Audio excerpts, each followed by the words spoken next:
Pandemi COVID-19 sempat menekan bisnis di industri kecantikan karena adanya kekhawatiran pasien untuk melakukan treatment.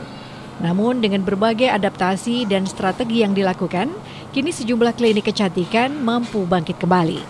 Seperti yang dialami oleh Dr. Feni Adriani, pemilik Bupa Klinik & Spa, sebuah klinik kecantikan yang beralamat di Jalan Raya Ambu Kembang 5, yang mengaku sempat mengalami penurunan pendapatan pada masa awal pandemi COVID-19.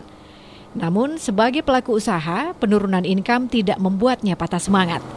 Wanita berparas cantik ini segera melakukan pivot bisnis agar bisa tetap survive. Salah satunya dengan melakukan diskon khusus terhadap beberapa treatment yang ada di kliniknya. Hal tersebut dilakukan agar klinik bisa bertahan tanpa harus melakukan pengurangan pegawai.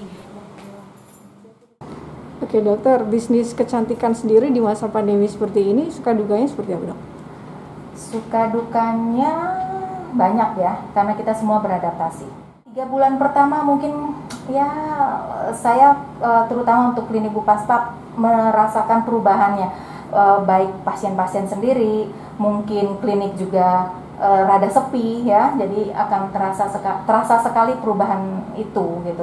Tapi setelah mungkin 3-4 bulan setelah itu, tepatnya mungkin setelah habis lebaran, mulai menyesuaikan ya, baik pasien-pasien sendiri maupun kami sendiri, kami sudah punya, kami harus menyiapkan ini supaya pasien kita safety. Yang penting safety dulu, safety buat pasien juga safety buat kita gitu. Dan juga pasien sendiri juga sudah mulai satu, pengetahuan COVID-nya juga sudah mulai bagus. Otomatis dia kalau merasa nggak enak badan atau mungkin dia baru pulang dari perjalanan, dia juga sudah tahu diri sendiri gitu loh. Dan juga kita menetapkan protokol COVID yang betul, lebih disiplin, lalu ada aturan-aturan yang harus kita sepakati baik terhadap pasien maupun terhadap diri kami sendiri. Oke, 3 bulan sempat ngedrop, itu untuk mengembalikan seperti semula, adakah siasat khusus atau trik khusus untuk menghadapi itu dok? Kalau trik khusus sebetulnya mengalir aja ya, tapi mungkin kami sadar dengan situasi pandemi ini semua berubah.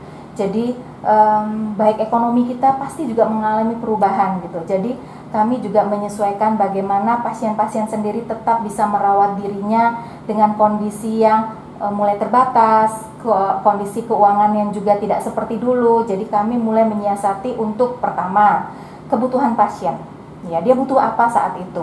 Ya, kondisinya. Yang kedua, kami juga mulai menyiapkan treatment-treatment yang sangat terjangkau buat mereka. Jadi tidak harus treatment-treatment yang mahal, yang apa gitu. Jadi kami menyesuaikan dengan itu. Itu satu. Yang kedua, kami meyakinkan ke pasien-pasien atau ke orang banyak kalau tempat kami adalah tempat yang aman dan safety untuk mereka datangi walaupun di masa pandemi ini. Ya. Ini lalu selain kesibukan di klinik dok, ini ada kesibukan di luar nggak yang tetap berhubungan dengan kecantikan mungkin? Ya, saya lebih banyak menjawab pertanyaan-pertanyaan pasien ya. Jadi kalau dulu tuh saya kalau misalnya pulang dari klinik ya, kadang-kadang karena kita ada di kota yang bukan kota besar, jadi hubungan antara saya dengan pasien itu cukup baik gitu loh. Jadi kadang-kadang kita bisa kumpul, hangout dengan pasien-pasien juga. Tetapi di masa pandemi ini kita lebih banyak, kalau pasien misalnya bertanya, saya banyak menjawab pertanyaan-pertanyaan pasien lewat online. Itu satu. Aktivitas saya banyak yang saya kurangin. Otomatis tidak bisa pergi-pergi, acara-acara ilmiah juga kita sebagai dokter juga otomatis terhenti. Jadi aktivitas saya ya cuman klinik dan rumah, hampir seperti itu. Dimana tapi saya membuka kesempatan untuk pasien-pasien untuk mau bertanya, mau konsultasi, silahkan. Paling itu yang bisa saya lakukan di masa pandemi ini.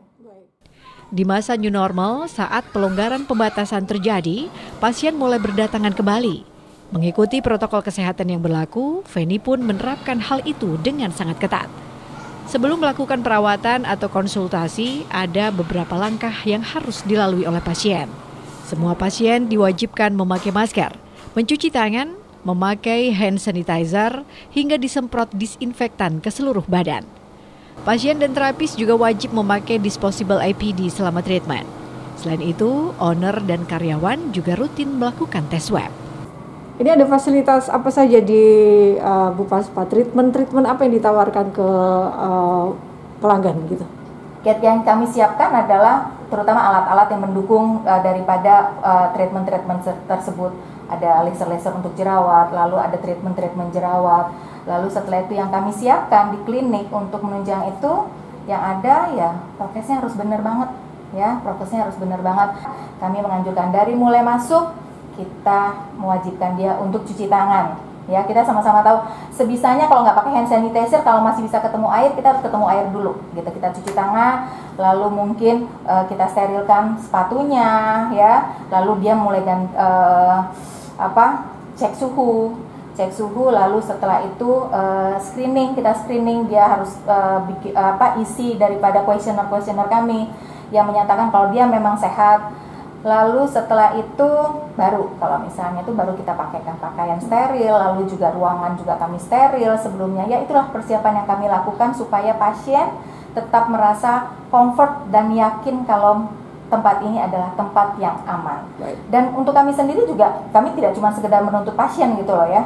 Kadang-kadang ada orang bertanya mungkin, pasiennya aja diminta ini, tapi kita sendiri yang kami 1 minggu sekali kami antigen. Lalu untuk karyawan kami. Dan sekarang dengan di masa situasi yang lagi parah begini ya, muncul varian-varian baru yang kita sendiri juga belum jelas seperti apa, penularannya sangat cepat, saya mulai mengantigen pasien.